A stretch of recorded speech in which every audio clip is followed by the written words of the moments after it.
दोस्तों, मैं आपको भारतीय संविधान पढ़ा रहा हूँ। इसमें लोकसभा हम पढ़ेंगे। लोकसभा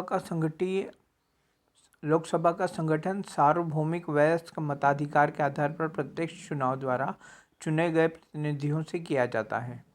लोकसभा को निम्न सदन या अस्थायी सदन या जनता का सदन कहा जाता है।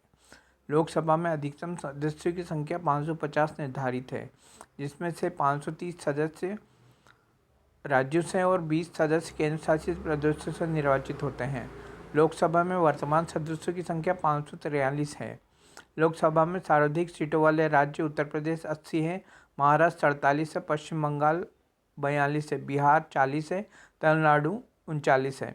लोकसभा के सदस्यों का कार्यकाल 5 वर्ष और न्यूनतम आयु 25 वर्ष होती है। राष्ट्रीय आपातकाल के दौरान लोकसभा के कार्यकाल को एक बार में 1 वर्ष के लिए बढ़ाया जा सकता है। वर्ष 1976 में 42वें संविधान संशोधन अधिनियम द्वारा लोकसभा के कार्यकाल को 5 वर्ष से बढ़ाकर 6 वर्ष कर दिया गया था, परंतु वर्ष 1978 में 44वें संविधान संशोधन अधिनियम द्वारा लोकसभा के कार्यकाल को 6 वर्ष से घटाकर पुनः 5 वर्ष कर दिया गया। लोकसभा अपने सदस्यों में से एक अध्यक्ष तथा एक उपाध्यक्ष का चुनाव करती है। संयुक्त अधिवेशन की अध्यक्षता सदैव लोकसभा अध्यक्ष करता है। कोई विधेयक धन विधेयक है या नहीं, इसका निर्णय सदैव लोकसभा अध्यक्ष करता है। धन विधेयक सदैव लोकसभा में प्रस्तुत होता है, परंतु राज्यसभा धन विधेयक को अधिकतम 14 दिनों तक रोक सकती है। पहली लोकसभा का गठन वर्ष 1952 में हुआ था। वर्तमान में 17वीं लोकसभा कार्यरत है 2019 से 2024। लोकसभा के प्रथम अध्यक्ष गणेश वासुदेव मावलंकर व पहली महिला अध्यक्ष मीरा कुमार थी। इसके अतिरिक्त सुमित्रा महाजन भी लोकसभा अध्यक्ष रह चुकी हैं। लोकसभा के प्रथम उपाध्यक्ष अनंत शयनम अयंगर थे।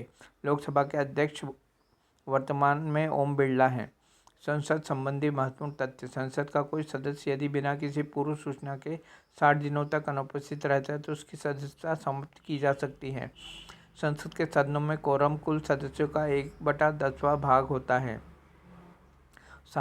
साधारणतः वर्ष में 3 बार संसद सत्र आयोजित होते हैं: बजट सत्र, मानसून सत्र और शीतकालीन सत्र। धन्यवाद।